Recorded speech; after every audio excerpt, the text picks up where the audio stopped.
सदा प्रिय जो सज्जना वैष्णवाशी जयावर्णिता प्रेम अत्यंत चित्ता नमस्कार माझा श्री गुरु एकनाथा धर्मानां पवित्रयो धर्म संन्यासो पवित्रयां रक्तांबरस्थितायति पवित्रायां भीष्मतुल्यादि नमो नमः विठ्ठल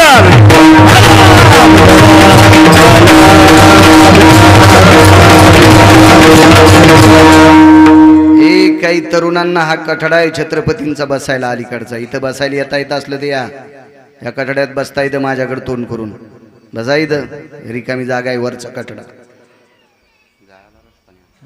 रस्ता नसन झाला बरं असू द्या ठीक आहे कीर्तनापुरतं उघडं ठोस जा बसू देत जा पोरायला त्या वाट्यावर मोबाईल खेळत बसलेत तिकडं बाहेर एक झेंडा आहे ना छत्रपतींचा मी येताना पाहिलं वा वा त्यांना कोण्या नरकात टाकाव देवाला पण कळणार नाही विठाला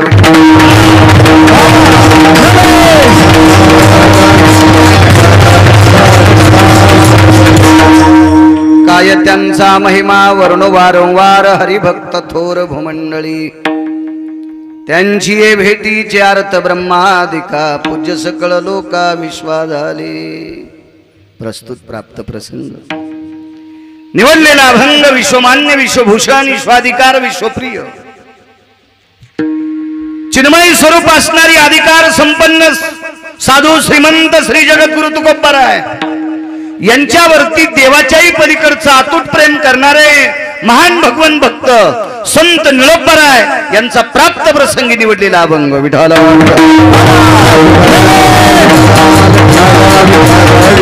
प्राप्त प्रसंगी निवडलेला अभंग माझ्या निळोबारायांचा आहे थोडा विको कमी करा आवाज कडक करा देव चांगलं करेल तुमचं प्राप्त प्रसंगी निवडलेला अभंग निळोबारायांचा आहे वाढवा वाढवा या अभंगाद्वारे निळोबाराय नमूद करतात मी संतांचा महिमा किती वर्णन करू याचा अर्थ निळोबारायला संत सांगता येत नाहीत असं नाही संत कळत नाहीत असं नाही संतांचा महिमा वर्णन करत असताना कंटाळा आलाय असंही नाही त्याचा अर्थ असा आहे की संत इतकी मोठी आहेत आतापर्यंत त्यांचं मोठेपण कोणालाच शेवटपर्यंत सांगता आलेलं नाही म्हणजे संत किती मोठे आहेत अजून काशीतल्या मालकांना आणि पंढरीतल्या मालकांना सुद्धा कळालेले नाही इतकी मोठी संत आहेत विठाला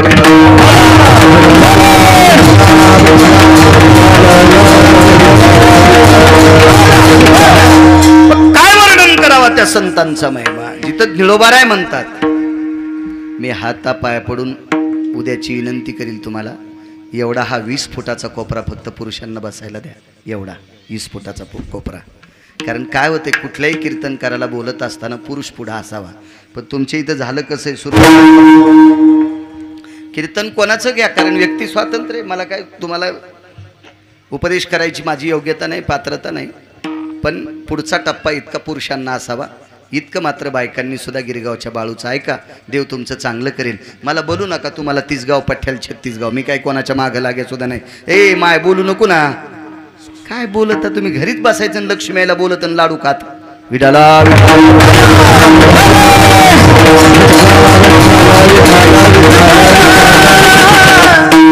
चालत असलेला हा किती वर्षाची परंपरा आहे गेल्या 28 वर्षाची परंपरा आहे या परमपावन परंपरेमध्ये माझ्यासारख्या सर्वसामान्य एका छोट्याशा अल्पज्ञानी मी काही फारसा अभ्यासू नाही तरी मला तुम्ही गावकऱ्यांच्या वतीने यजमानाच्या वतीने इथं आमंत्रित केलं हे माझंही परम भाग्य आहे मी याच्याकरता परम भाग्य म्हणतोय की या महाराष्ट्राच्या मातीतलं एक नवं गाव मला पाहायला भेटलं गावाला कोणत्या गेलो तरी भीतीला दरोजे असतात त्याबद्दल दुमत नाही पण इथे एक फार पुरातन अधिष्ठान मला पाहायला भेटलं योगीराज चैतन्य सद्गुरु गहिनीनाथांचं अधिष्ठान त्या परम पावन सद्गुरु गहिनीनाथाच्या पदस्पर्शाने पुनीत झालेल्या मातीत मला अहो येऊ द्या बसू द्या येऊ द्या इथे ह्या वट्ट्यावर सुद्धा बसता येते माझ्या बाजूला इथं बसता येते बसू द्या आता, महिला जिकडे आल्या तिकडेच बसू द्या आता, कुठं जागा. शेवटच्या मंगलाष्टकाली येणारे सगळं लग्न इचकून टाकतात. म्हणून जे कोणी उशिरा येतील का त्यांना आपोआपलं उशिरा बसू द्या, ती जागच्या जागेवर बसायचं. विठाला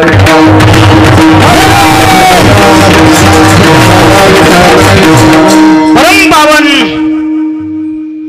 धर्मनिरपेक्ष समाधिधन सद्गुरू गहिनीनाथांच्या पदस्पर्शाने भक्तीने सुगंधित असलेला हा परिसर, या परम पावन सारोळा गहिनीनाथ ग्रामस्थांच्या वतीनं चालत असलेला ज्ञानदान अन्नदान सोहळा, या सप्ताहात मला कीर्तन करण्याचं योग येतं. माझं परम भाग्य. तुम्हा गावकऱ्यांच्या असीम प्रयत्नातून धर्मनिरपेक्ष राजा, आई लेकरावर जितकं प्रेम करते असं प्रजेवर प्रेम करणारा राजा छत्रपती शिवाजी महाराजांचा अश्वारूढ पुतळा तुम्ही मोठ्या श्रद्धेने उभारला. तुम्हा गावकऱ्यांना त्याबद्दल सुद्धा कोटी कोटी धन्यवाद. गावातील ग्रामदैवत मारुतीरायांच्या चरणी प्रणाम करतो. भगवान शिवजींचं अधिष्ठान उंच अशा डोंगरावर आहे. अशा परम पावन त्या अधिष्ठानाला सुद्धा साष्टांग प्रणिपात करतो. पुढे बसलेल्या सर्व श्रोत्यांना भगवान शिवस्वरूप समजून तुम्हाला प्रणाम करतो. दोन्ही मृदंगाचार्यांना धन्यवाद प्रणाम. पाठीमागच्या गुणीजनांना प्रणाम करतो, धन्यवाद देतोय. आज परमश्रद्धेय स्वामी जगन्नाथगिरीजी महाराज पूज्य श्री स्वामींना साष्टांग दंडवत करतो. मनाचा मोठेपणा करून एका वेगळ्या महिमेतली लोक आहेत ती. धर्मानाम पवित्रो धर्म संन्यासो पवित्रा. महाराज गरज नाही या लोकांना तुमची आमची.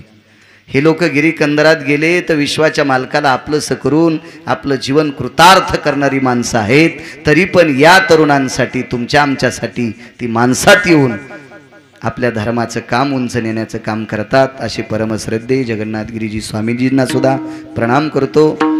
आणि मला असं वाटतंय ज्यांच्यामुळे मला हे गाव पाहायला भेटलं, आदरणीय संजयजी काळे असतील, रामेश्वरजी वराडे असतील, प्रवीणजी काकडे असतील, उत्तमजी काकडे असतील, गणेशजी गवडी असतील, सुदामजी काकडे असतील, गजाननजी काकडे असतील, बबनसाहेब काकडे असतील. मला वाटतं आज 8 यजमान आहेत. इतका चढ आहे का गिरगावकर? 8 जण यजमान झाले याला.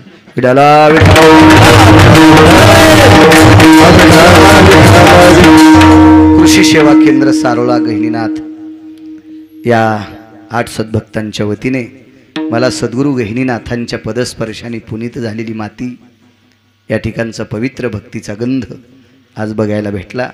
म्हणून तुम्हा 8 जणांना कोटी कोटी धन्यवाद देतो. तारखेच्या संदर्भात आदरणीय बापूसुद्धा शेलगावचे सद्गुरू दयानंद महाराजांचे सुपुत्र बापूसुद्धा तारखेच्या बाबतीत बोलत होते. एखाद्या वेळेस योग आला तर येतील ते सुद्धा, त्यांनाही धन्यवाद प्रणाम. साऊंड सिस्टीमवाले आल्या आल्या तुमचा एक बॉक्स खराब झाला, तुम्ही दुसरा लावलाय, बरं झालेलं. टाटर चोरी गेलं तरी मोटर चालू ठेवली, तुम्हालाही धन्यवाद. विठाला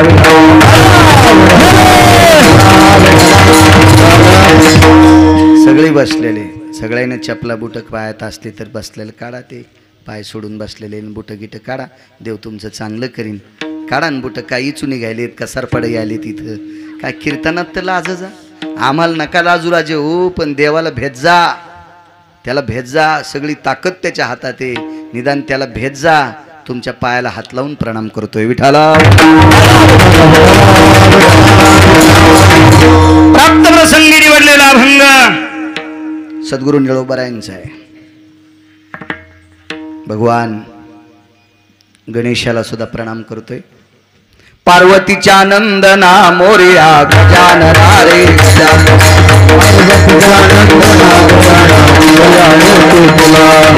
पार्वतीच्या नंदना मोरया गजानना रे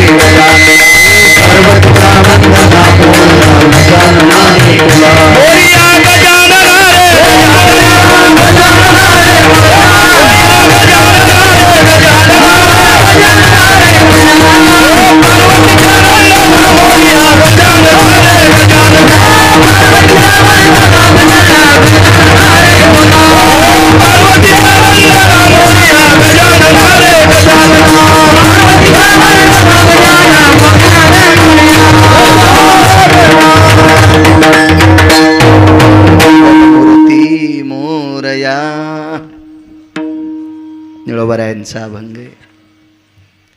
मालक या अभंगाद्वारे म्हणतात, मी किती संतांचं वर्णन करू, किती मोठे संत सज्जनांनो.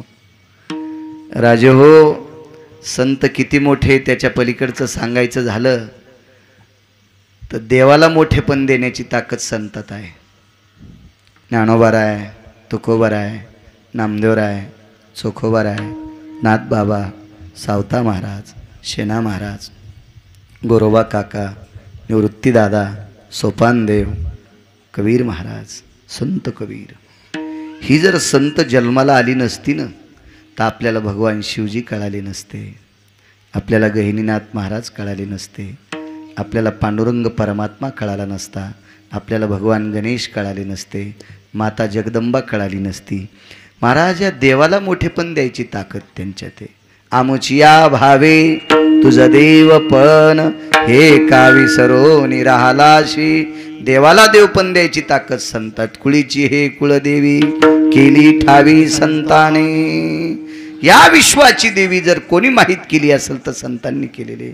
राजो किती मोठी संत आहेत, किती मोठी संत आहेत. याच्या पलीकडे सांगू का, देव इतका मोठा आहे तरी पण जगाच्या बापाला सुख द्यायची ताकद संतात आहे. या सुखाकारणी देव वेडावला वैकुंठ सोडोनी संत सदनी राहिला. जगाचा मालक वैकुंठ सोडून संतांकडे आलाय का, त्याला सुख नव्हतं. या सुखाकारणी देवाला जे सुख पाहिजे होतं ते फक्त संतांकडे होतं. आणि मग देवाला सुख देण्याची ताकद ज्या संतात आहे ती संत किती मोठी असते. संताचे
संताची चरणी पाहायचं असल सुख अनुपम्य तर ते संतांच्या पायावर आहे.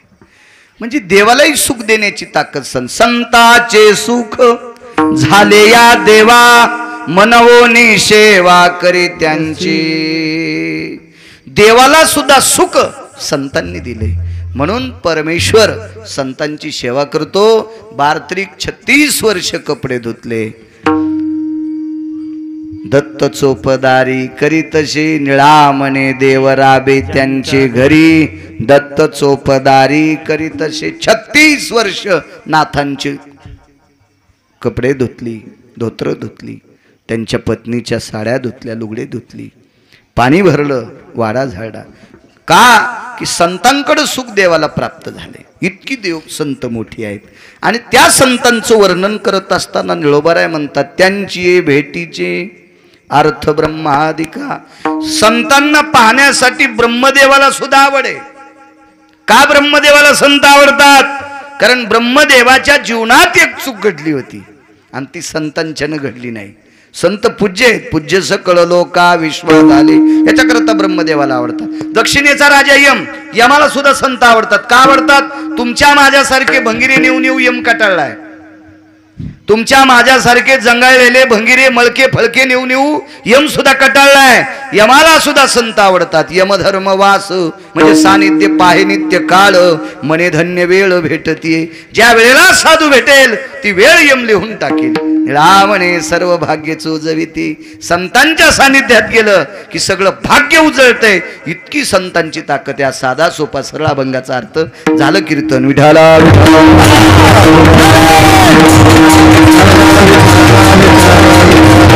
किती मोठी संत आहेत, किती उदार आहेत, किती वैभव आहे संतांचं मोठं. एकदा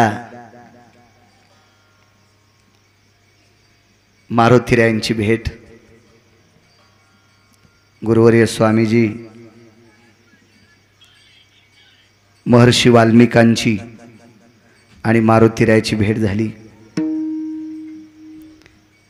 आणि महर्षी वाल्मिकांनी, संत किती मोठे असतात लक्षात ठेवा, किती उदार असतात. संतांचं अंतकरण किती कोमल असते. मारुतीरायाला पाहिल्याबरोबर वाल्मिक ऋषींनी प्रणाम केला.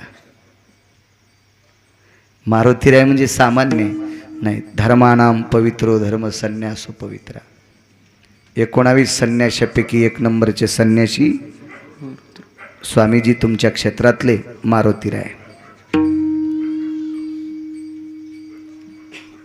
आणि वारकरी संप्रदायातला विचार केला तर 1 नंबरचे वारकरी. येऊनी जन्मला मरकट तो वैष्णवा माझी अतिश्रेष्ठ.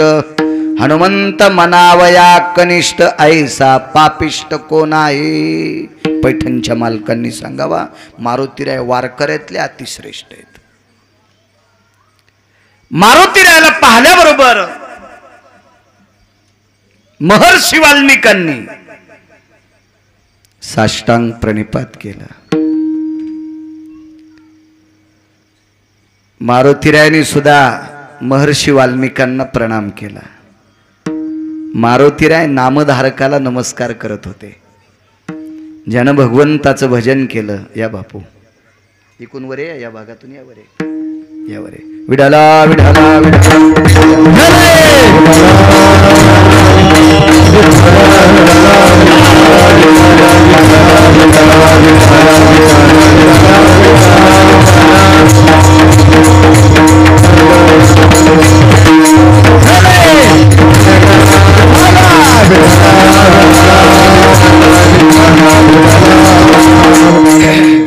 मी आत्ताच यांना म्हणलो होतं येथील बापू वेळ काढून.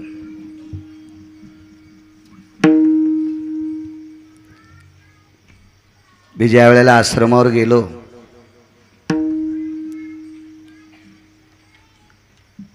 सद्गुरू गहिनीनाथ गडावर, मी वयानं त्यांच्यापेक्षा फार कमी आहे जगन्नाथ स्वामींच्या, पण हात जोडून माझ्या स्वागताकरता हजर. हे मोठ्या लोकांचं अंतकरण असतं. खरं तर मी त्यांच्या पायाला चिटकलेल्या मातीची पण बरोबरी करू शकत नाही, कारण मी काही का असना संसारात भरलेला आहे आणि ते भगव्या वस्त्रातले अधिकारी तेजस्वी साधू आहेत, मोठी माणसं असतात. मारुतीराय सुद्धा त्या अंतकरणाची. मारुतीरायनं सुद्धा महर्षी वाल्मिकांना प्रणाम केला. एकांतात बसलेले आहेत. महर्षी वाल्मिकाचं अंतकरण गहिरून आलं. आणि मारुतीरायाच्या पुढे आपला ग्रंथ ठेवला. रामायणच चालू आहे ना. वा, रामकथा ग्रंथ, रामायणाचा ग्रंथ मारुतीरायाच्या पुढे ठेवला. आणि मारुतीरायाला सांगितलं, मारुतीराय मी रामप्रभूचं चरित्र केलंय, मी रामायण हा ग्रंथ लिहिलाय. राजे हो, जगातला 1 नंबरचा आद्य कवी कोण असेल तर महर्षी वाल्मिकी. कवी वाल्मिका सारेखा मान्य आईचा. 1 नंबरचे कवी वाल्मिक महर्षी. आणि त्या महर्षी वाल्मिकांनी मारुतीरायाच्या पुढे लिहिलेला ग्रंथ समोर ठेवला. मारुतीरायाने विचारलं, काय लिहिले याच्यात? तुम्ही ज्या देवाचं भजन करता त्याचं चरित्र आहे. मारुतीरायाला कोण आवडत होतं?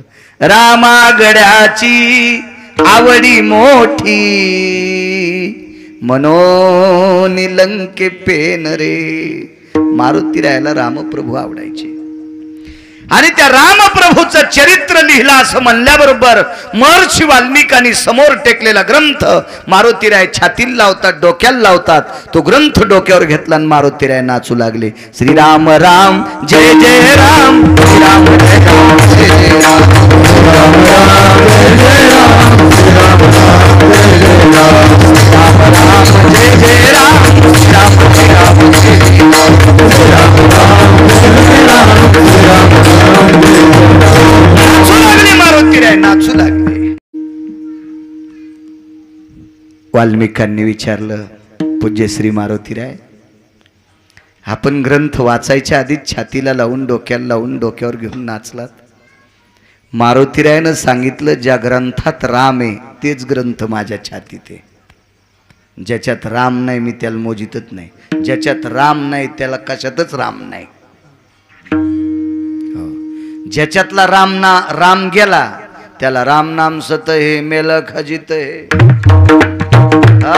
त्याला मळ्यात नेऊन फुकून देत असते राम गेला याच्यातला की. हो, बसू द्या बसू द्या, कुठेतरी बसू द्या, म्हातारा माणूस बसू द्या बसू द्या. राम आहे याच्याकरता डोक्यावर घेऊन नाचतोय. महर्षी वाल्मिक काय त्यांचा महिमा सांगतोय.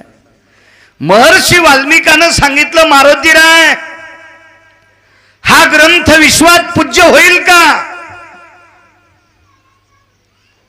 पृथ्वीवर जेवढे देश आहेत त्या सर्व देशात हा ग्रंथ पूज्य होईल का? मारुतीरायने सांगितलं, मी वाचल्याशिवाय सांगत नाही. एक कीर्तनकार एका तुमच्यासारख्या माणसाला म्हणाला, महाराज माझं कीर्तन फारच छान असतंय.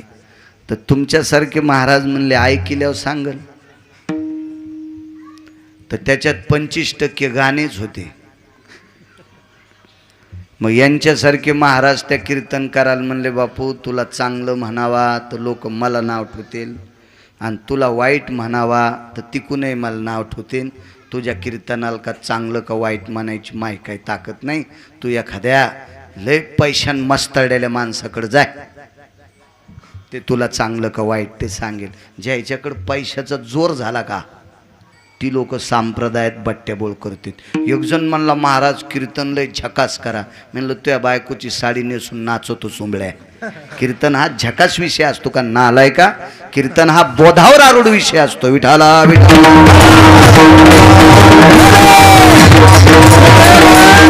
दोन पैशाचं जोर झालेली माणसं काय करतील उद्या काही सांगताच येणार नाही. ह्या हरामखोरावर अवलंबून धर्म किती उंच न्यायचा आहे. विठाला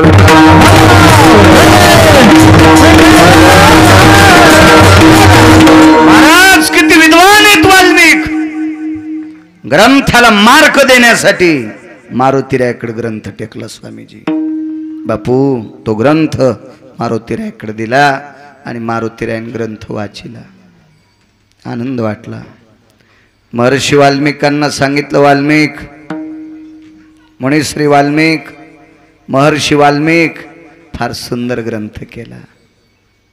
उत्तर समुद्राच्या ठिकाणी मारुतीरायाने चुकून बोललो, त्या समुद्राचं वेगळं नाव आहे, मला आठवत नाही, पुन्हा कधी योग आला तर सांगेल. चुकीचं सांगता कामा नये.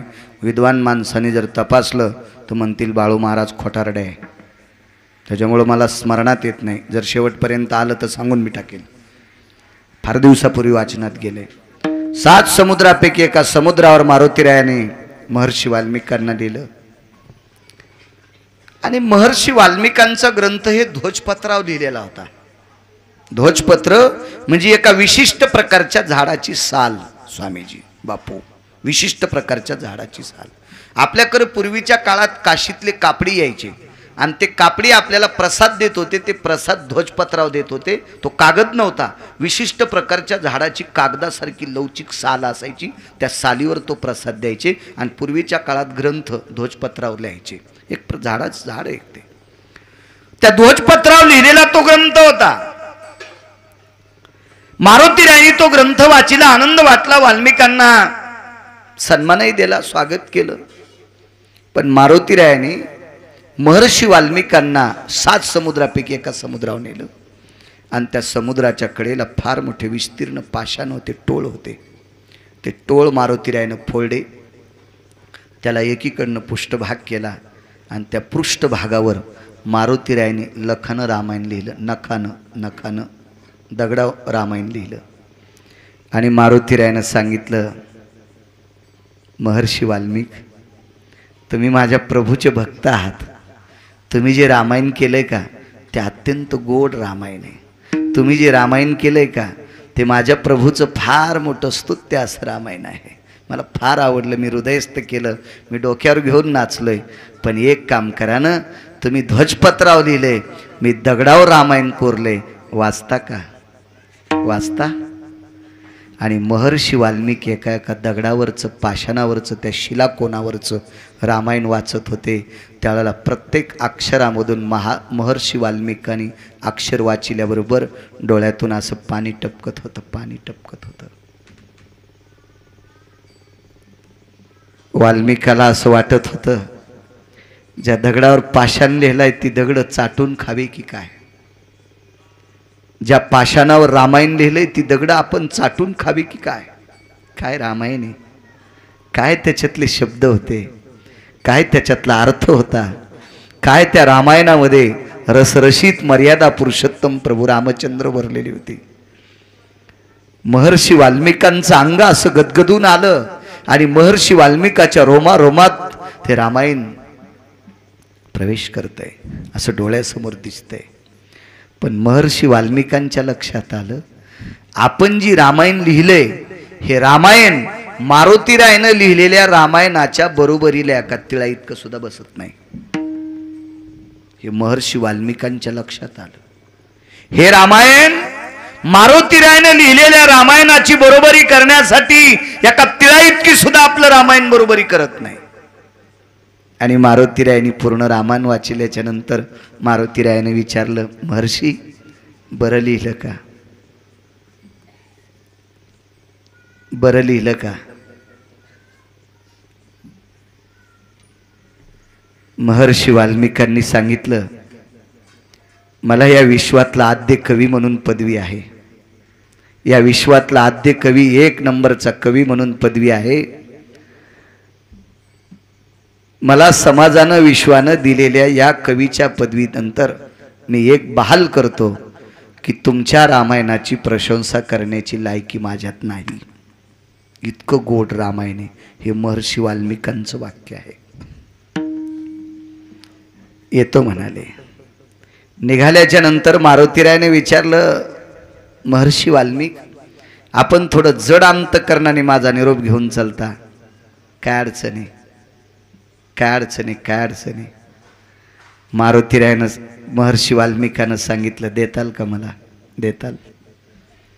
मारुतीरायाने हृदयाशी घेतलं आणि पाठीवर एक थाप टाकली, आलिंगन सोडून दिलं आणि महर्षी वाल्मिकाच्या हातावर हात टाकला. काय मागायचं ते मागा. एकच मागितलं, स्वामीजी, मी लिहिलेलं रामायण जगात प्रसिद्ध व्हावा. मी लिहिलेलं रामायण जगात प्रसिद्ध व्हावा. मारुतीरायाने सांगितलं, काय हरकत नाही, शब्द दिलाय तो खरा करील. पण महर्षी वाल्मिकाच्या पक्क लक्षात होतं, ज्या दगडावर रामायण कोरले हे दगड जर बाकीच्या लोकांनी याच्यावरलं रामायण पाहिलं तर आपण लिहिलेल्या रामायणाला कोणी बघणार नाही. म्हणून मारुतीरायाने वचन दिल्याबरोबर त्या 7 समुद्रापैकी एका समुद्राच्या तीरावर लिहिलेलं रामायण एक एक दगड उचलला आणि सागरात टाकला. मारुतीरायाने टाकलेला दगड बुडत नसतो, मारुतीरायाने टाकलेला दगड बुडत नाही. पण समुद्राला विनंती केली, बाबा, अरे मी लिहिलेलं रामायण चंद्र सूर्य येतोपर्यंत तुला आधार देईल. जगात तुझ्यासारखं पाणी विस्तृत, ज्याला आपामपती म्हणतात. आप म्हणजे पाणी आणि पती म्हणजे मालक. तू पाण्याचा मालक होशील, पण माझं रामायण पोटात घे. आणि महर्षी वाल्मिका देखता सर्व रामायण लिहिलेली पाषाण एका सागरात बुडून टाकली आणि वाल्मिकाला सांगितलं, जग प्रसिद्ध होतात. लक्षात ठेवा, संतांचं अंतकरण किती मोठं आहे. काय नाविन्य या संतांकडं. माझ्या मारुतीरायाची कृपा महर्षी वाल्मिकावर झाली. स्वतः केलेलं रामायण सागरात बुडून टाकलं आणि महर्षी वाल्मिकांचं रामायण विश्वात श्रेष्ठ केलं. ही संतांची व्याप्ती आहे. म्हणून मालक पहिल्या कडव्यात म्हणतात त्यांचा महिमा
संत किती मोठे आहेत.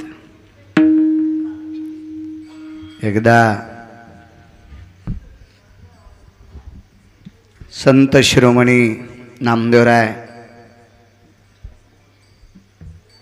यांची सासरवाडी बिदर. बिदरच्या बादशाकडे सरदार होते. त्या सरदाराची कन्या राजाई ही संत शिरोमणी नामदेवरायांची धर्मपत्नी. संक्रांत आली म्हणून संक्रांतीला तिळा तांदळाचे लाडू घेऊन आईने आपल्या मुलीकडे स्वतःच्या मुलाला राजाईच्या भावाला पंढरपूरला पाठविलं. काय त्यांचा महिमा, किती मोठी आहे संत बघा. देवाला राबवतात महाराज, इतकी मोठी संत आहेत. देव त्यांच्या पुढे लोळण घालतो, इतकी मोठी संत आहेत.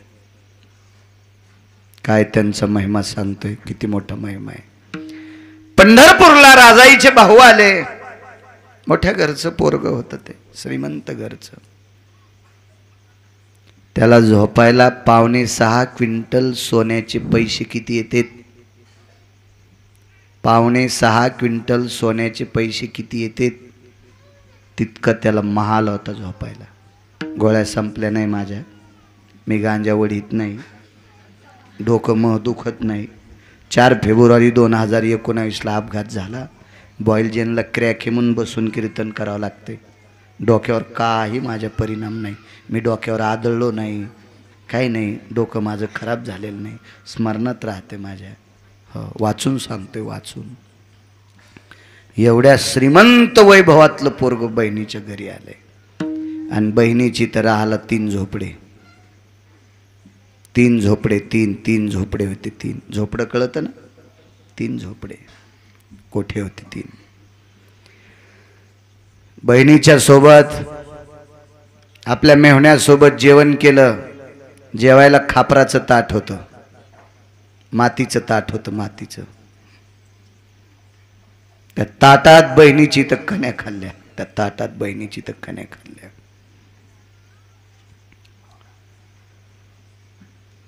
बसलेले तसे देवघरात. तेवढ्या अवकाशात त्या बहिणीनं आपल्या मालकाला विचारलं, राजाईनं आपल्या मालकाला विचारलं, मालक, माझा भाऊ एवढ्या मोठ्या वैभवातला आहे, त्याबद्दल काही नाही, पण बहिणीच्या घरी जशी पदार्थ आहेत तशी त्यानं खाल्ली, तृप्तीचा ढेकर दिला. पिकलेलं पान एक मुखशुद्धी म्हणून खाल्लं, खाली पडलेलं तुळशीचं पान पिकलेलं, कसली बडीशोप, विलायची सुपारी, कशाची आली नामदेवरायकडं, इतकी साधी परिस्थिती.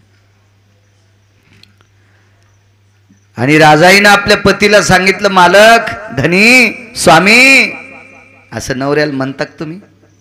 कशी येडिंग झाली तुमच्या जिभेला?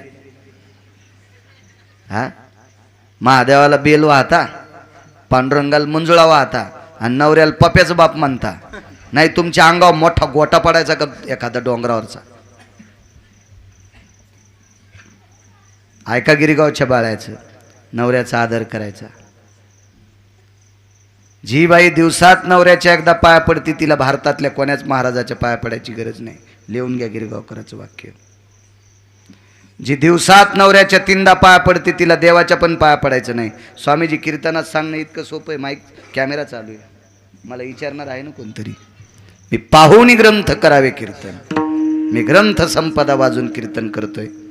मी भंगिऱ्याचं ऐकून कधी कीर्तन करणार नाही, चुकून करणार नाही, चुकून चुकून चुकून अद्याप नाही करणार. कपडावजीच्या कुंकू आहे, तिच्या पती इतका देव जगात मोठा कुठलाच नाही तिला. तिच्या नवऱ्यापेक्षा जगात श्रेष्ठ महाराज कोणीच नाही. नवऱ्याच्या पाया पडत नाही ना आमच्या पाया पडती. हा, ती बाई आमच्या पाया पडल्यावर महाराज सुद्धा धोत्रा सगळं जळलं. गळ्यात शपथ खोटं सांगत नाही. कधी गुण यायचा तुम्हाला, कधी गुण यायचा, कधी गुण यायचा. नवऱ्याचा आदर करी जा, नवऱ्याचा आदर करी जा. त्या कोपऱ्यात नवऱ्याला भांडणाऱ्या 3 जणी आहेत, उभ्या राहा पटकन, उभ्या राहा, आम्ही नाव घेणार आहे. पण राव द्या, तुम्हा 8 जणांना जड जाईल. हे नाव घेतले त्या 3, आता पुन्हा 3 सापड्या, त्या 6 जणी. इथं पण 9 जणी येतात. काय दात काढायला तुम्ही त्याच्याकडे बोट केल्यावर? तुमच्यात बी 9 जणी आहेत बसलेल्या. पण गैनीनाथाचं नाव घेऊन एवढ्या बार तुम्हाला माफ करतो. नाही तर पटपट नाव सांग. मला चेहरा पाहिल्या कळाला. ज्याचा चेहरा उतरला का त्या नवऱ्याला शिवेत देतात. त्याला कळालंच हे बाळ्याला कळतंय म्हणून.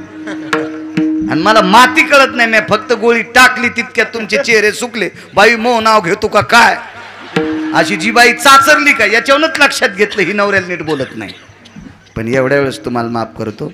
भगवान गहिनीनाथाची शपथ घेऊन सांगतो, मालकाला देव मानी जा माझ्या माईनो, तर आपला उद्धार होईल, आपला धर्म उंच जाईल. काय भंगिऱ्याच्या पाया पडून होते तुम्हाला? काय होते, काय होते? 5.5 क्विंटल सोन्याच्या पैशाच्या महालात जीवन व्यतीत करणारी बाई नवऱ्याच्या सोबत झोपड्यात राहत होती. तरी भावाला सांगितलं नाही माझी गरिबी आहे. तिला म्हणतात पतिव्रता. हो. आणि सासरचे लाडू खाऊन माहेरात गेल्यावर नवऱ्याची निंदा करती, तिला म्हणतात अवदासा. हा, कशाला कीर्तन ऐकायचे? गप्पा आहेत का कीर्तन? मालकाला सांगितलं, स्वामी, मालक, धनी, काय ग, संक्रांत हिवाळ्याच्या दिवसात असते. माझ्या दादाला पांघरायला काय असेल?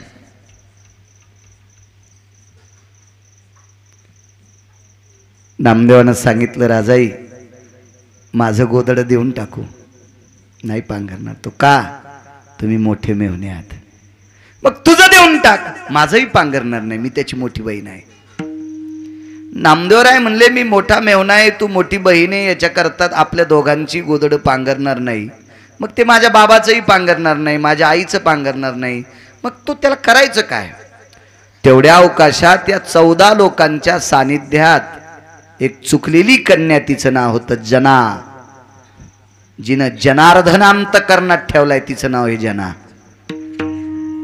विश्वाचा अनंत तिनं अंत करण्यात ठेवलाय, तिचं नाव आहे जना. त्या जनाबाई भांडे घासून, खापराची भांडे घासून कोपऱ्यात ठेवली आणि इकडे आल्या. त्या राजाईला मालकीनबाई म्हणायच्या, नामदेवरायला मालक म्हणायच्या. मालक, मालकीनबाई, मालकीनबाई, तुमचे दादा आजच्या रात्रीपुरते आपल्याकडे आहेत. आजच्या दिवसापुरतं माझं गोदडं पांघरतील. जना, तुला थंडी नाही वाजणार का? मालकीनबाई, भजन करत असताना मी काही पांघरत नाही आणि भजन करताना थंडीच वाजत नाही. मी आजच्या दिवस रात्रभर भजन करीन. पण मालकीनबाई तुमचे दादा मोठ्या घरचे आहेत, त्यांना थंडी नाही वाजली पाहिजे, माझी गोधडी देऊन टाका. ठीक आहे म्हणले, काय हरकत नाही. राजाईने विचारलं, मालक माझा दादा कोण्या घरात झोपेल? नामदेवानं सांगितलं आपल्या झोपडीमध्ये. आसन टाकलं. झोपायला काय होतं? साळीच्या तणसाचं अंथरून. साळी कळतात ना तुम्हाला, तांदळाच्या खालचं काढ, त्या अशा चोळून घेतल्या की ते मऊ असतंय, ते अंथरलं आणि त्याच्यावर सोन्याच्या महालात झोपणारं पोरग झोपलंय. महाराज जे रक्ताचं नातं पाहतात ती माणसं पैसे बघत नसतात. आपल्याकडे फार हरामखोरपणा आहे. म्हणून तरुणांना सांगतो, पैसे कमी जा, कामं करी जा. बाप लोकांच्या रानात काम करतून पोरग 10:30ला उठतो. तू काय मंत्र्याचा चुलताय का सुंबळ्या? तो बापन माय लोकांच्या रानात खुरपायला जाती, 2-4 रंगाचं लुगडं नेसती. बाप नाही तिथं जज नाही, त्याच्या रानात काम करतून तू 10:30ला दात घासी तू आणि 90,000चा मोबाईल वापरी तू. यम तुला इतका हानीन सुंबळ्या, इंच भर जागा ठोणार नाही. हरामखोरा तू लाल करायची. लाज वाटली पाहिजे तुला, लाज. माय लोकाच्या ज्याच्या नाही त्याच्या बांधाला खुरपायला जाती. बाप ज्याच्या नाही त्याच्या रानातलं काम करतो आणि तू 90,000चा मोबाईल वापरायला. हा, तुला किती लाज वाटायला पाहिजे नालायका. तुला लायकी आहे का विश्वात जगण्याची? आपल्या आईबापाच्या परिस्थितीत रक्ताचं अंतकरण जाणते त्याला पुत्र म्हणतात. बुद्धिजीवी येत आपण, जनावर नाहीत, पशु नाहीत आपण कुत्रे मांजर नाहीत. याच्याकरता काम करायचं. माणसाकडे संत आणि देव या दोघांच्या नंतर जगात शक्ती कोणती मोठी असेल तर अर्थ नावाची शक्ती आहे. एक सोप्या वाक्यात सांगू का? आपल्या रक्ताच्या नात्यातले हरामखोर पाहुणे आपली परिस्थिती नाजूक झाल्यावर आपल्याला लग्नाच्या पत्रिका देत नाहीत. घ्या अनुभव. आपल्याकडे 2 पैसे वाढल्याच्या नंतर पाहुणे रावणे आपल्याला फोनवर बोलतेत. आपलं वाजलं की आपल्याला पाहुणे सुद्धा फोन करीत नाहीत. कारण ही विश्व धनवंता लागी सर्व मान्यता आहे जगी. म्हणून तरुणांनी रिकामा वेळ मातीत घालायचा नाही. कामच करत राहायचं, दिवसभर कामच करायचं. 2-2 वाजूस तर मोबाईल खेळतो, हरामखोरायला चॅटिंग करतो. तुला वाढदिवसाच्या शुभेच्छा. अरे त्याला बायको कदरली, तू काय शुभेच्छा द्याला? हा, बायको कदरली त्याला तू शुभेच्छा द्याल्या, तूही कदरन तुला. तुझा वेळ मातीत घाल. तू तितका वेळ अभ्यासात घाल, तितका वेळ चांगलं काम करण्यात घाल. भेटलाच वेळ असेल तर ज्ञानेश्वरी वाच, गाथा वाच, ग्रंथ संपदा वाच, संताची अभंगवाणी वाच. देव तुझं कल्याण करील. याला चॅटिंग करतो, त्याला चॅटिंग करतो. काल कुठे गेलता? तो मसनात गेलता, उद्या तुला नेणार आहे. कशाला? हे 60-65 वर्षाचं आयुष्य आपल्याला या भंगिरेला बोलण्यात नाही घालायचं. आपलं जीवन कडेला न्यायचं असेल तर सात्विकाच्या जीवनात आपलं, त्यांच्या सानिध्यात आपलं जीवन घाला. विश्वातला मालक आपल्याला गोड करील. आपलं काम करा. संपत्ती कमवणं अत्यंत गरजेचं. चला पुढे ऐका. नामदेवरायच्या झोपड्यामध्ये राजाईचा भाऊ आराम करतोय. राजाईनं ज्या वेळेला गोदडं दिलंय त्यावेळेला नामदेवरायच्या मुखारविंदातून वाक्य पडलं, अरे या गोदाड्याला पंढरपुरातल्या मालकाचे हात लागलेले आहेत. या गोदाड्यावर पंढरपुरातला मालक बसलेला आहे.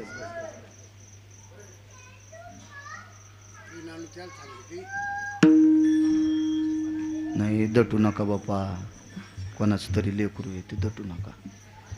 चलत राहत असते. हाव ना, अवघड झालंय. लेकरायसाठी आपले देव कमी पड्या, लोक पिराल बोकडे कापायलेत.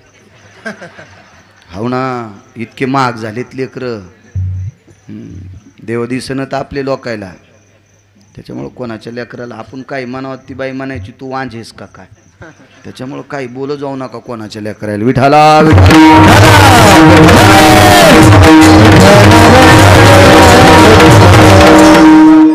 काय सांगत होतो? नामदेवरायने सांगितलं, अरे या गोदड्यावर पांडुरंग परमात्मा बसायचे. अरे या गोदड्याला जगाच्या मालकाचे हात लागलेले आहेत. अरे हे गोदडं इतकं पवित्र आहे. तुम्हाला एक सांगू सज्जनांनो, 5.25 क्विंटल सोन्याच्या पैशाच्या महालात झोपणारं पोरग, त्यानं विचार केला ज्या गोदड्याला जगाच्या मालकाचा स्पर्श आहे त्या गोदडा आपण अंगावर घ्यायचं नाही, त्यांनी छातीवर घेतले. रात्रभर गोदड छातीवर घेऊन होतं. रात्रभर बहीण उठली, भावाकडे बघितलं, दादा थंडी वाजत नाही. ताई, ज्या वस्त्राला विश्वाच्या मालकाचा स्पर्श आहे ते वस्त्र जर माझ्या हृदयावर असेल तर काय थंडीची मायवेली मला थंडी वाजायला. तो नामदेवरायचा मेव्हणा होता. महाराज इकडं जनाबाईनं भजन सुरू केलं. घरातल्या लोपायला झोप लागणार नाही म्हणून मनातली मनात भजन सुरू केलं. थोड्या वेळानं थकून गेल्या आणि साळीचं तण सांगाखाली घेतलं, तणसाची उशी घेतली आणि त्या उशीवर अंग टाकलं. थंडीनं कुडकुड कुडकुड कुडकुड कुडकुड कुडकुड शरीर हालत होतं. काय त्यांचा महिमा सांगतोय, किती मोठी आहेत संत. रात्रीच्या 1:30 वाजता विटेवरच्या मालकाच्या अंगावरचं वस्त्र हालत होतं. वस्त्र हालत होतं. आईसाहेब जाग्या झाल्या. विटेवरच्या मालकीनं आईसाहेब जाग्या झाल्या. मालकांना उठवलं, स्वामी, प्राणनाथा, परमेश्वरा. ताड दिशी प्रभू उठले. अंतःकरण गहिवरून आलं होतं. हृदय गदगदून आलेलं होतं आणि देवाच्या डोळ्यातून पाणी येत होतं. विटेवरच्या मालकिनीने विटेवरच्या मालकाला विचारलं, स्वामी काय ग, मी एक सांगू. पांडव लाक्षाग्रहात पुरोचन नावाचा व्यक्ती पांडवांना लाक्षाग्रह पेटून पांडव जाळत असताना रात्रीच्या 1:30-2 वाजता तुम्ही उठले, त्यावेळेला तुमच्या अंगाला घाम आलता. मी हे पाहिलं. मालक, दुःशासनासारख्या नालायक व्यक्तीनं पवित्र द्रौपदीच्या वस्त्राला हात लावला. त्या दिवशी तुमच्या अंगाला घाम आलता, तुमच्या डोळ्यातून धूर वाहत होता, हे मी पाहिलं. पण आज तुमच्या अंगाला काहीच नाही, तुमच्या अंगावरचा कपडा हलतय. याचं कारण काय? पुनश्च प्रश्नाचं उत्तर देत असताना हृदय द्रवलं आणि विटेवरचे मालक रुक्मिणी मातेला सांगतात, लक्ष्मी, माझी जना थंडीनं कडकुडते ग. माझी जनाबाई थंडीनं कुडकुडते ग. एवढ्या कडाक्याच्या थंडीत ती एका झोपड्यात तशीच झोपलेली आहे ग. तिच्या अंगावरची वाकळ राजाईच्या भावाला दिली ग, नामदेवाच्या मेव्हण्याला दिली. माझ्या जनाईला आज किती थंडी वाजत असेल ग. राजे हो, विटेवरच्या मालकाला शेजारती झाल्याच्या नंतर एक मखमली शाल टाकल्या जाती शेजेवर. मखमली शाल टाकल्या जाती आणि तो मखमली शाल विटेवरच्या मालकाने हातात घेतला. तो शाल हातात घेतली आणि रुक्मिणीला सांगितलं, रमा, ही शाल माझ्या जनीच्या अंगावर टाकू का ग. रात्रीच्या 1:45 वाजता विटेवरचे मालक मंदिरातनं नामदेवरायाच्या झोपड्याकडे आले आणि नामदेवरायाच्या झोपड्याच्या दाराजवळ आल्याबरोबर पायाचा आवाज ओळखल्याबरोबर आईसाहेब जनाबाई उठल्या. पाहतात तर प्रभू, आलात देवा? हो जना, आलो मी.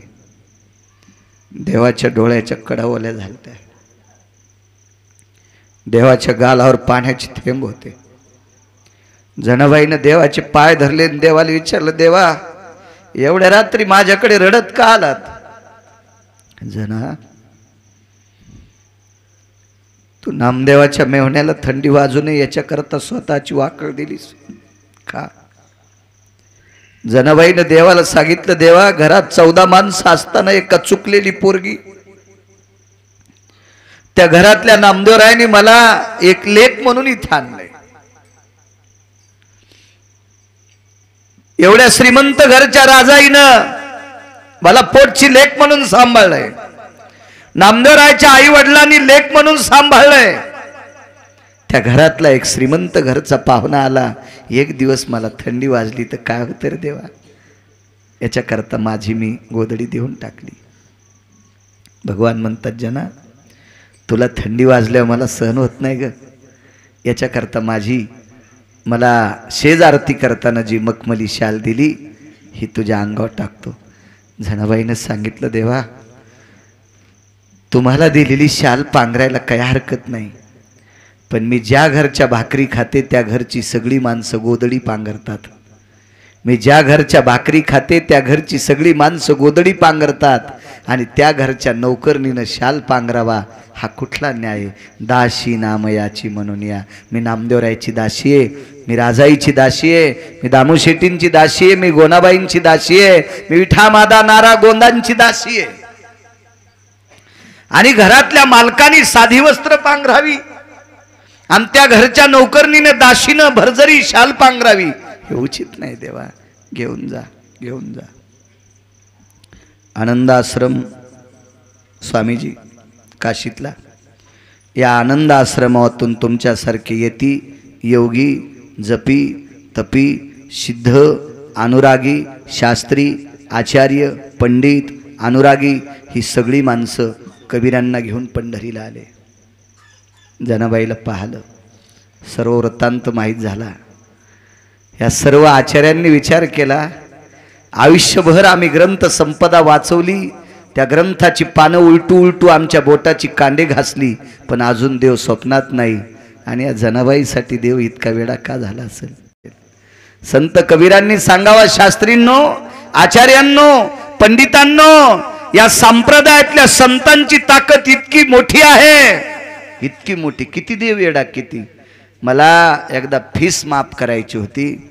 मी जास्त काही शिकलो नाही स्वामीजी, बापू शेलगावकर, मी काही जास्त शिकलो नाही स्वामीजी, मी फार कमी शिकलो, 7वी पर्यंत शिकलो.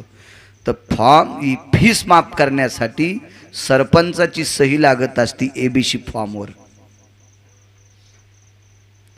तर ती सही घेण्यासाठी मी ज्या वेळेला सरपंचाच्या घरी सकाळी 8, 8:15 वाजता गेलो, तर सरपंचाच्या बायकून सांगितलं ते 10:30 वाजता उठतीत. त्याला मतदान मी टाकलेलं होतं. तुम्ही पुन्हा म्हणताल 7वीच्या पोराला मतदान टाकायचा अधिकार असतो का? मी माझ्या आईला हात धरून नेलतं, टाकेल मतदान. माणसं चुका काढायला लय भारी असते. हे लगेच म्हणले असते, हे 7वीला होता आणि याचं मतदान असतं का? हे वकील नाहीत, पण वकिलाचे बाप आहेत. टाक म्हणला याला मतदान. आणि आम्ही ज्याला मतदान करावं त्याच्या बायकून म्हणावं ते 10:30ला उठत आहेत. ही तुमची आमची टेक झाली, तुमची आमची टेक झाली. सगळे महाराजन, सगळे सरपंच, सगळे जिल्हा परिषद सदस्य, सगळे पंचायत समिती सदस्य, सगळे आमदार, सगळे खासदार, सगळे मंत्री कोण्या दिवशी बटन दाबून मारायचे ज्याच्या हातात आहे त्याला पंढरपुरातला मालक म्हणतात. आणि तो जगाचा बाप रात्री 1:45 वाजता एक शाल घेऊन जनाबाईच्या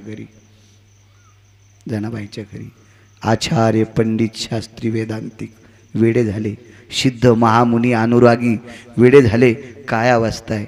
कबीरांनी सांगितलं, राजे हो, या साध्वीमध्ये ताकद आहे, या संतात ताकद आहे, देवाला वेळ करण्याची ताकद या संतात आहे. म्हणून मालक पहिल्या कडव्यात म्हणतात, आयतांचा महिमा वर्णवार,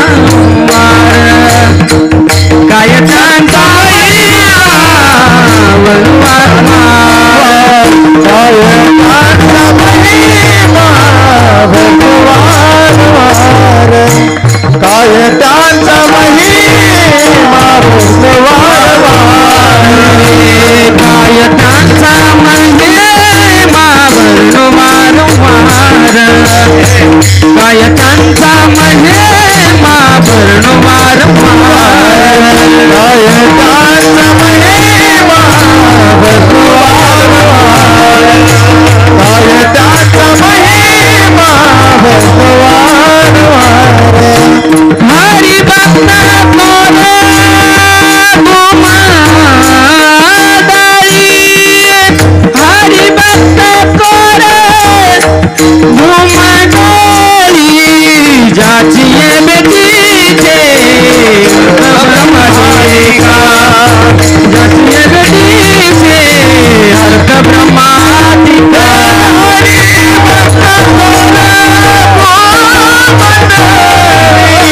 हरि भक्त कोर भूमंडली, ब्रह्मादिका, जाचिए बेटीचे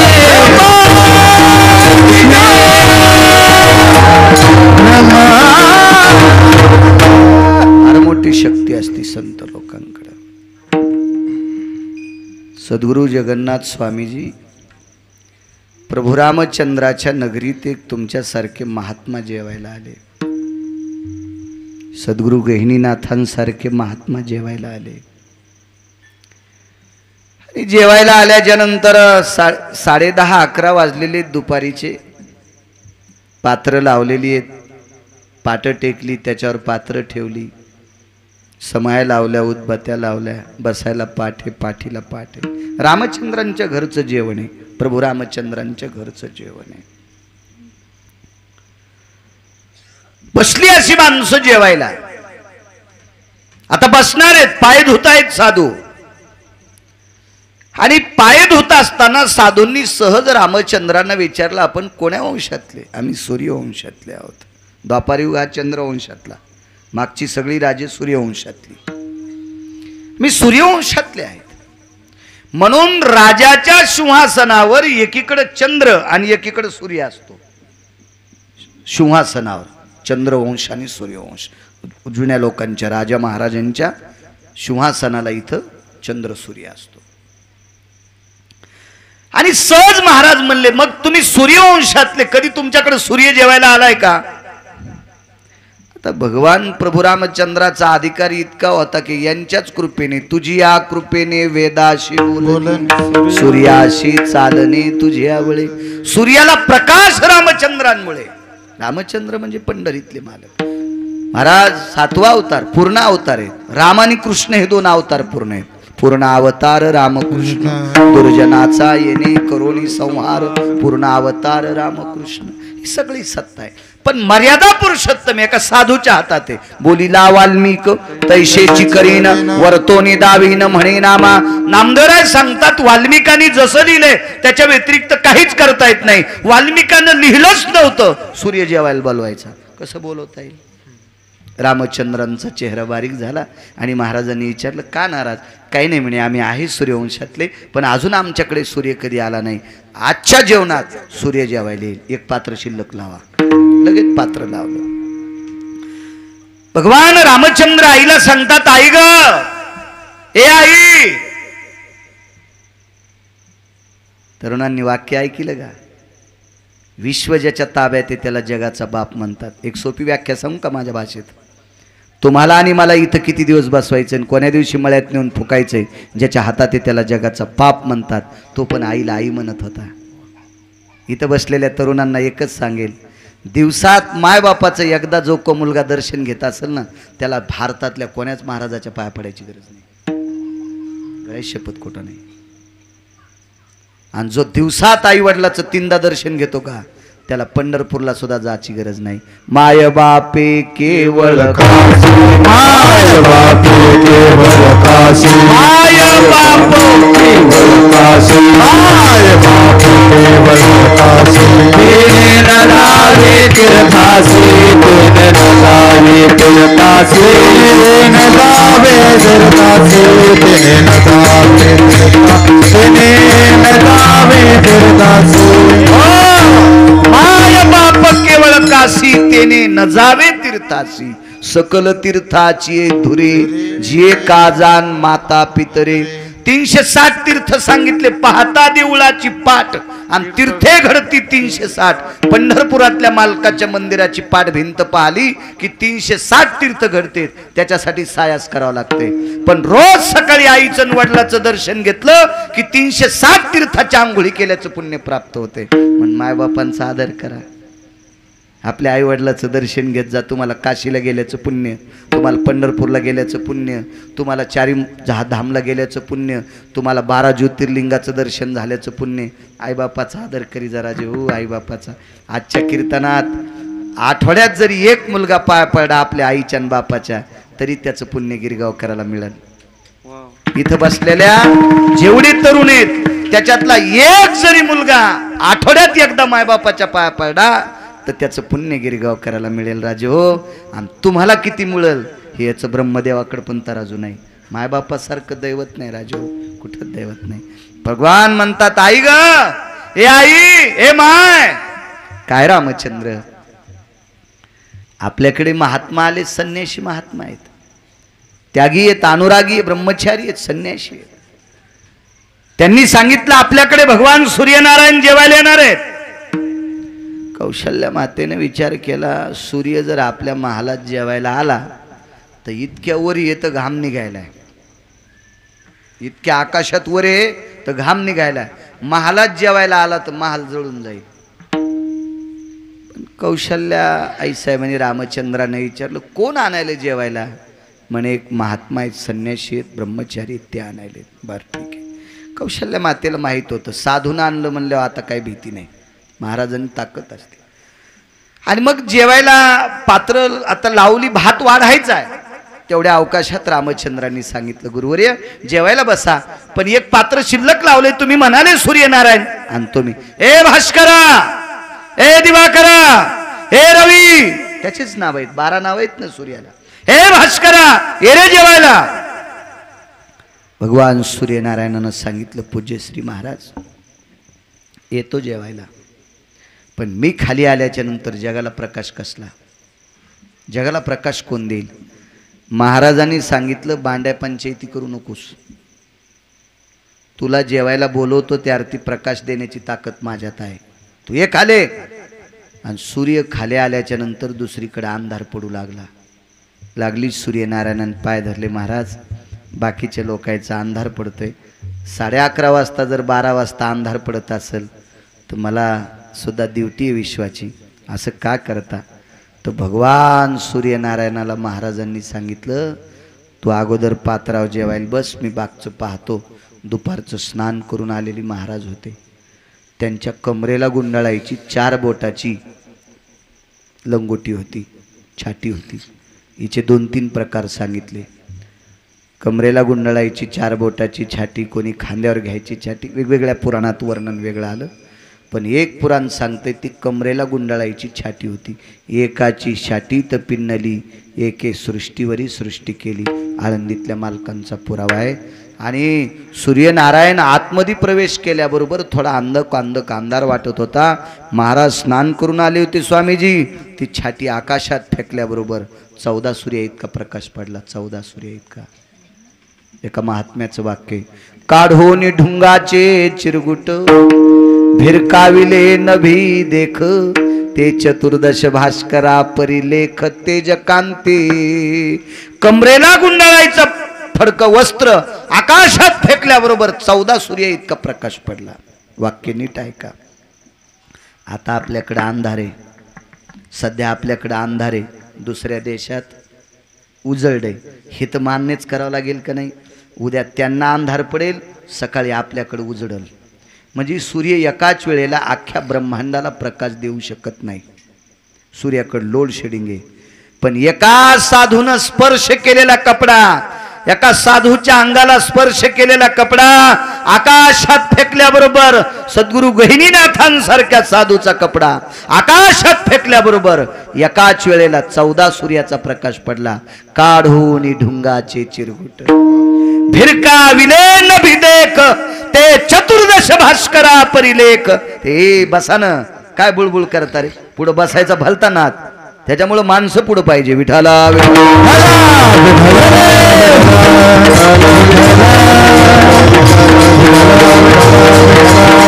एकाच वेळेला अख्ख्या जगात उजळलं, जगात. दृष्टांत संपला. साधून स्पर्श केलेल्या आपल्या भारतीय संस्कृतीतल्या, महाराष्ट्राच्या संस्कृतीतल्या, सनातन संस्कृतीतल्या, वैदिक संस्कृतीतल्या, भागवत संप्रदायातल्या, वारकरी संप्रदायातल्या साधून स्पर्श केलेला कपडा आकाशात फेकला तर 14 सूर्य इतका प्रकाश पडतो. इतका साधून स्पर्श केलेल्या कपड्यात ताकद आहे, तर त्या साधूत किती ताकद असेल? म्हणून मालक पहिल्या कडव्यात मन मन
राखते साधूत सज्जनांनो.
सद्गुरु गहिनीनाथ महाराज की जय. काही शक्ती आहे संतांमध्ये. नदीच्या पात्रातून एक बेंडूक बाहेर आला. वेळेत कीर्तन सोडतो, तुम्हाला त्रास देणार नाही. 14 मिनिटं राहायला वेळ. माझ्या जीवनातलं पहिलं गाव आहे ज्या कीर्तनातून जास्त लोक उठक बटक करतात. कारण तुम्हालाही ती मोठी माणसं आहेत तुम्ही. मोठं गाव आहे. आपल्याला जेवढा वेळ कीर्तनात बसता येतं तितकाच वेळ बसायचं. कारण गिरगावकर चिल्लर असेल, तुम्ही पैशानं तुमच्या रानात मका कापायला लावता, पण देव नाही तुमच्याकडे येऊ शकत. कीर्तनातला ते 2 तासाचा वेळ म्हणजे देवाचा असतो.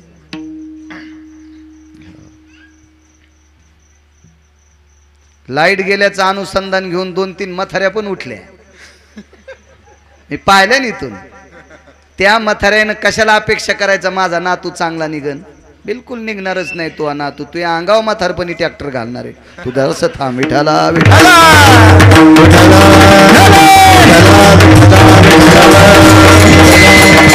राजो, मोठी जशी अनुकरण करत असतात तशी बारकी वागत असतात. कीर्तन तुम्ही गप्पा खेळायचा विषय नका समजू.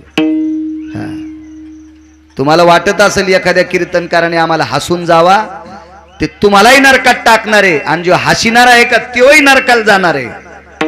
आणि त्याला दक्षिणा देणारा पण नरकाला जाणार आहे. विठाला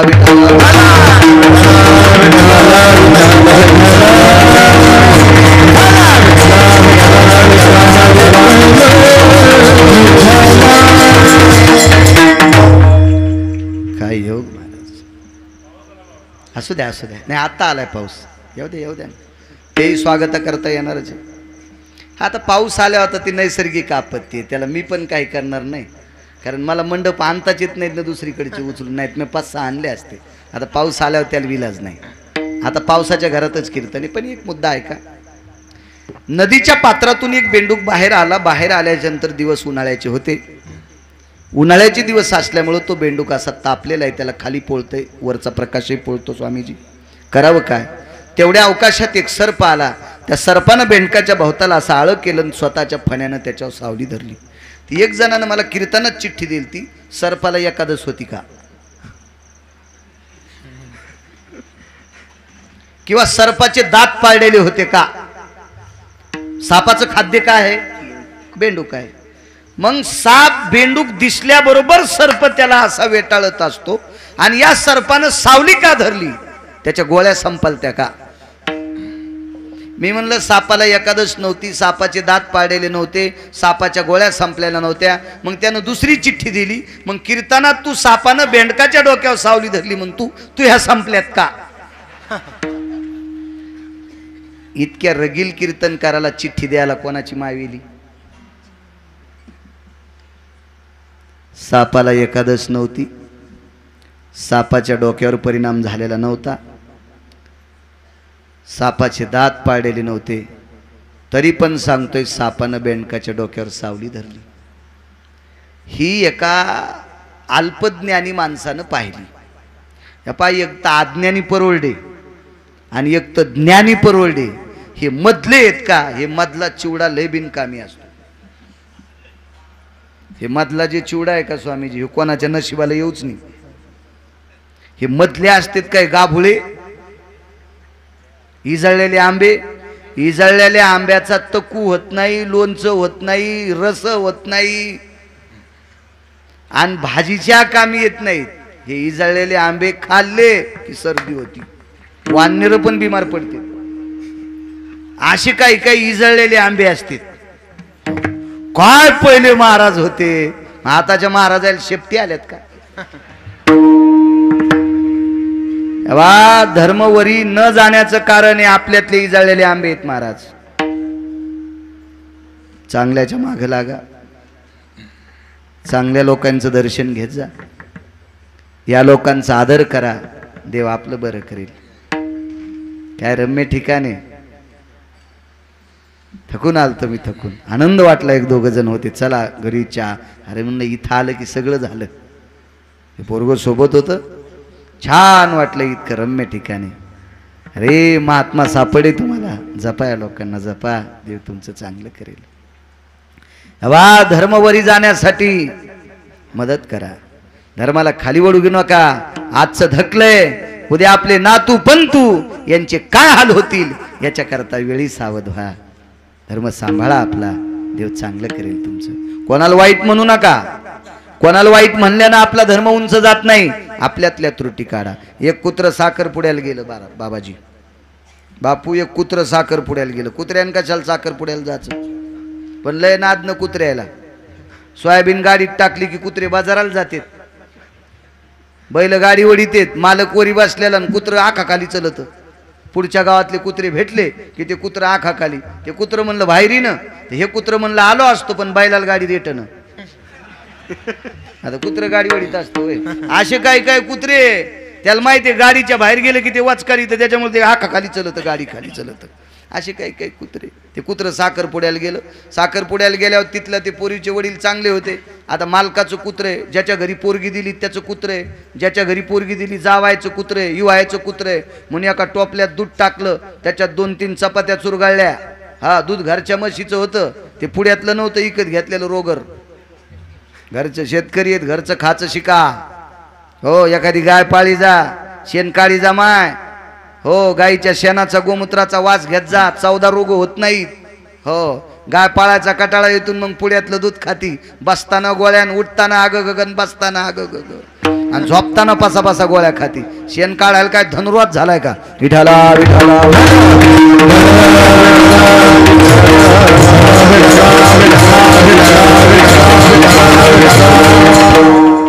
पाळी जाय कधी काय, देव चांगलं करीन.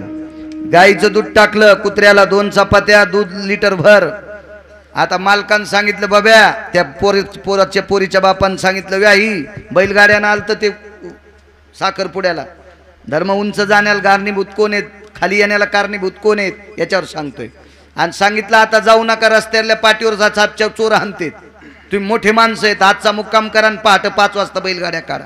आता असं म्हणल्याबरोबर पोराचा बाप म्हणला, अरे बापरे आपल्या सगळ्या अंगावर अंगठ्या गिंगठ्या ताट गिटे सगळं वराड आपलं मारतील चोट्टे, थांबू. कुत्र्याला सांगितलं बघ टब्या, त्याचं नाव होतं टब्या, तुला आपलं दार सांभाळायचं काम होतं, तू कशाला आला? टब्याने शेपूट हालेली, मालकाला म्हणला निघालो. कुत्र हुशार होतं, काही काहीच्या पोरापेक्षा कुत्रे हुशार येतं. एक जण म्हातारं कीर्तनाला आलं आणि पोराला म्हणलं बाब्या, कुत्र्याला म्हणलं ए दरुजा सांभाळ. कुत्र दरुजातच होतं आणि पोरानं मागचा दरुजा उघडून सोयाबीन इकली. हो काही काहीचे कुत्र्यापेक्षा पोट्टे हरामखोर. अशा हरामखोर पट्ट्याला कमीण्यापेक्षा देव करा, असे पोट्टे होऊ नका. आणि मग झालं काय, ते कुत्र रस्त्याने निघालं, आलं गावात. गावात आल्याबरोबर रक्ताबंबाळ झालं. मालकीनीन पाहिलं, दूध दिलं, बसायला टाकले. त्याला 2x2ची गादी होती, बसलं. गल्लीतले कुत्रे सगळे आले, म्हणले टब्या कस काय झालं, कुठे गेलता? काय नाही म्हणले, मालकाच्या पोराचा साखरपुडा गेलता. इतके हाल केले माणसानं. कुत्र म्हणलं माणसानं हाल नाही केले, रस्त्यानं आपल्यात पाहुण्याने केले. रस्त्याला कुत्र्याला कोणी तोडलं त्याच्यात नातेवाईकानं. धर्म तोडणारे आपलीच हरामखोर आहेत. हा म्हणून आपल्या या हरामखोरापासून सावधान. चला त्या कुत्त्या बेंडकाच्या डोक्यावर सावली धरली 2च मिनिटात. त्या बेंडकाच्या डोक्यावर सावली धरली. एक आज्ञानी म्हणला असं कसं? म्हणले पुढे जाऊन पाय. पुढे गेले तर वाघानी गाय बसलेली आहे, शुहानी गाय बसलेली आहे, वाघानी हरण बसलेला आहे, मुंगुसानी सर्प बसलेला आहे, लांडगानी शेळी बसलेली आहे. महाराजाला विचारलं असं कस काय? महाराजांनी सांगितलं बाबा या 16 योजन जमिनीमध्ये वाघ गाईला खात नाही, शुह हरणाला खात नाही, साप मुंगसाला धरीत नाही, मुंगूस सापाला धरीत नाही, साप बेंडकाला धरीत नाही, साप उंदराला धरीत नाही. का? इथे मुनिश्री शृंगानी तपश्चर्या केली. मुनिश्री शृंग नावाच्या ऋषींनी तपश्चर्या केल्यामुळं ती जमीन निर्वैर झाली. इतकी साधू ताकद आहे. काय त्यांचा महिमा वरून वारंवार हरिभक्त थोर भूमंडळी विढवणार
बसा बसा. सद्गुरु गहिनीनाथांचा दरबार आहे, भगवान मारुतीरायांचा दरबार आहे, भगवान रयतेचे राजा छत्रपती शिवाजी महाराजांचा दरबार आहे.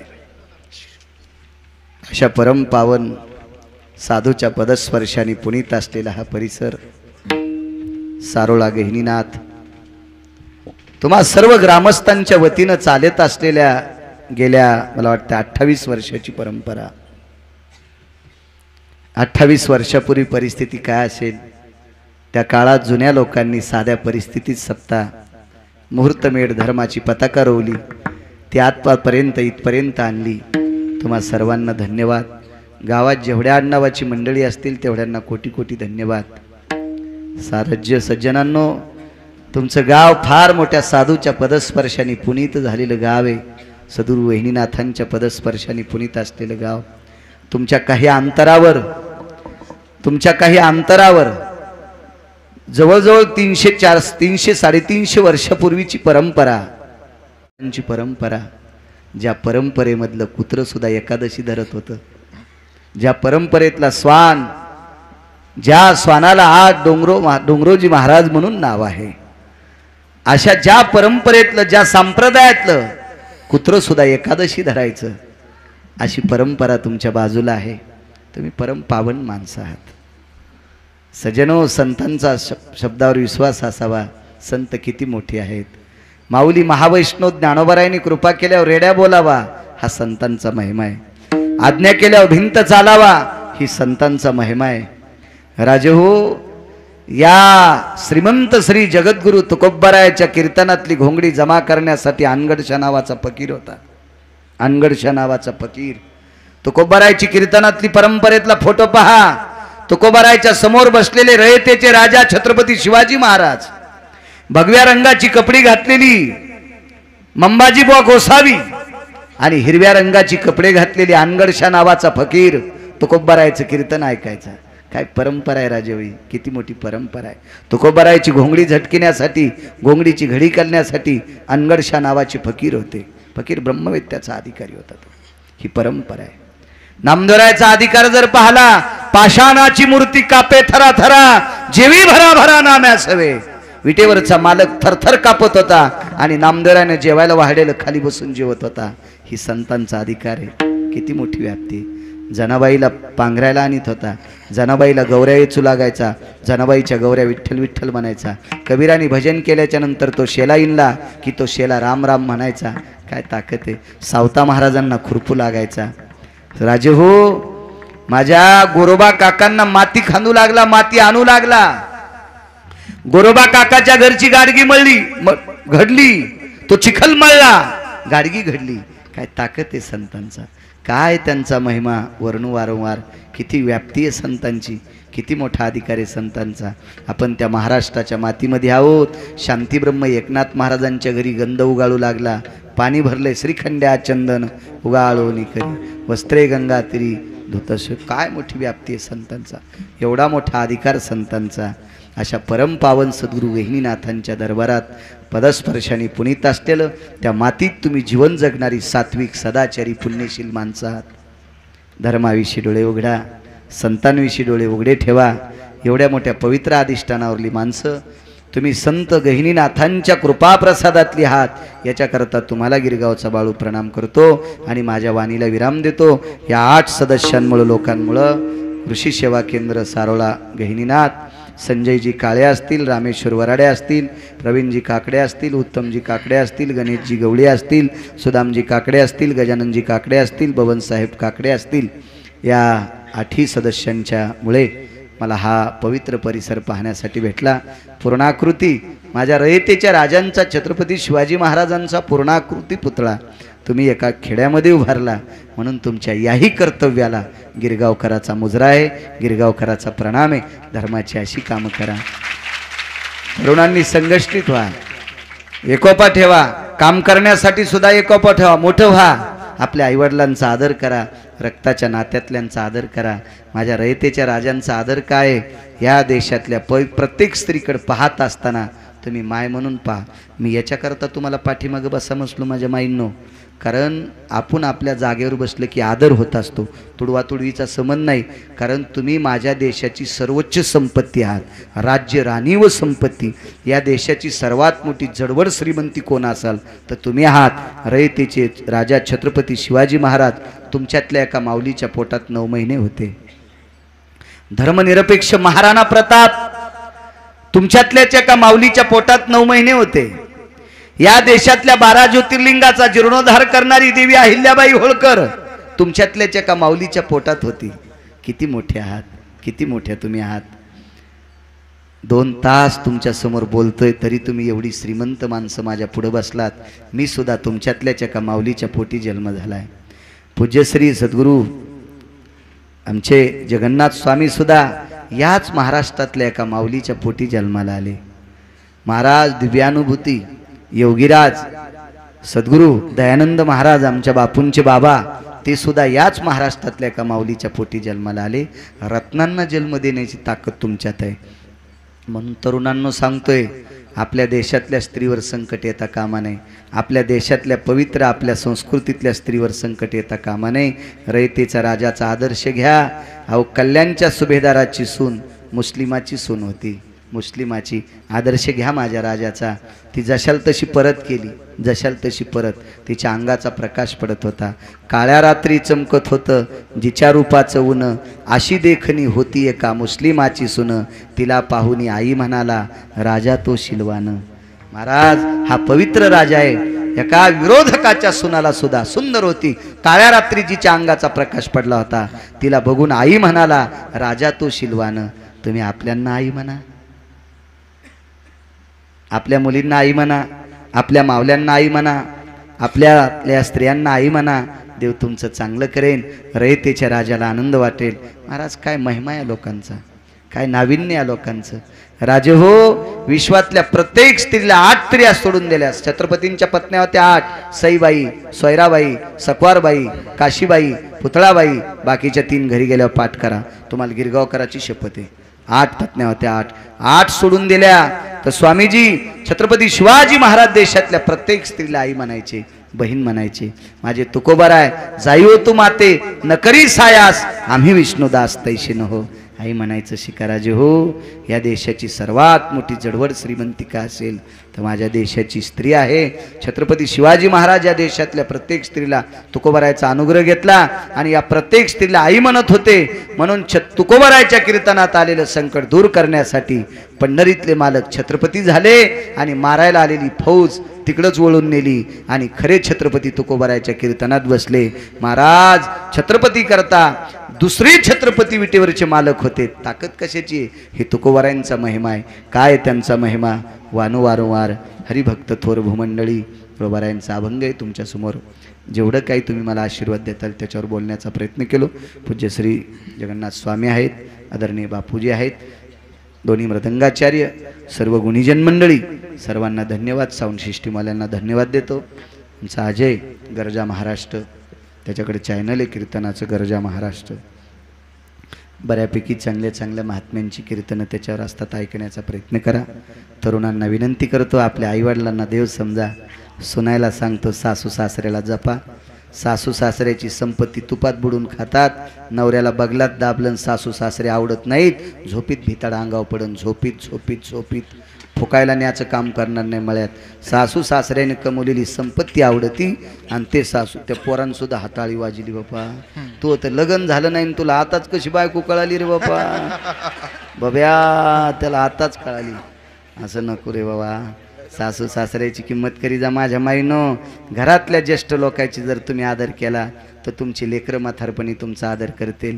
आणि तुम्ही म्हाताऱ्याचा आदर नाही केला तर तुमचे पोरं तुमचा आदर करणार नाहीत. आपण जसं पेरावं तसं उगत असतंय. कीर्तन ऐकणं नुसतं भजन करणं नाही, कीर्तन ऐकणं काशीला जाणं नाही, कीर्तन ऐकणं म्हणजे पंढरपूरला जाणं नाही, आळंदी पैठणला जाणं नाही. कीर्तन ऐकणं म्हणजे घरातल्या लोकांचा आदर करणं.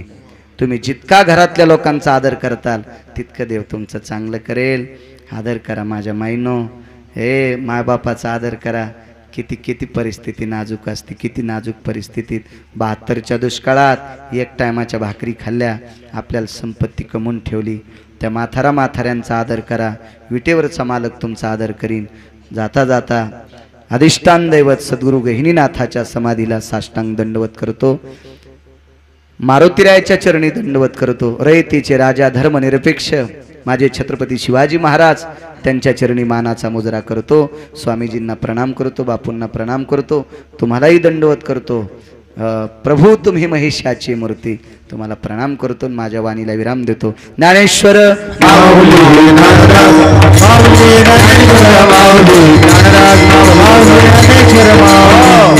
चालत असलेला गौरी गणेशाचा उत्सव आहे. भगवान विघ्नहर देवता गणपती बाप्पांचा उत्सव आहे. आज गौरीचं आगमन झालेलं आहे. त्या महालक्ष्मीच्या सणाच्या तुम्हाला कोटी शुभेच्छा आणि गणेश भगवंताच्या शुभेच्छा. अर्धाच मिनिटं हातवरी करा तुम्हाला विनंती करतो. पार्वतीच्या नंदना मोरया गजानना, पार्वतीच्या नंदना मोरया गजानना,